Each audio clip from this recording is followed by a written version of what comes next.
So dito expelin gatot. So ang karapat ko ito si Tamos. So dito sa part na to, na fresh blood ko si Tamos, no? Kasi early game pa na naman to eh. Sa fresh blood ko siya. Pero sa totoo lang guys, dyan sa part na yan, after ko siya ma-fresh blood, wala na. Puro na ako patay sa kanya, at tinyara nakalimang patay sa akin eh. Kaya kalabanan si Tamos sa late game kasi kaya kang duruogin talaga eh. Sunog buhay mo dyan, Gar. So dito, panoorin nyo na lang, no? Ayan, bakbaka to the max. So what's unlearn, unlock, unlation, guys? Triple kill dyan eh. Naka-triple kill ako dyan, no? Si Tamos.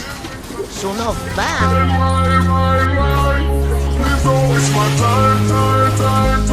Welcome to the DJ. Bell Bass.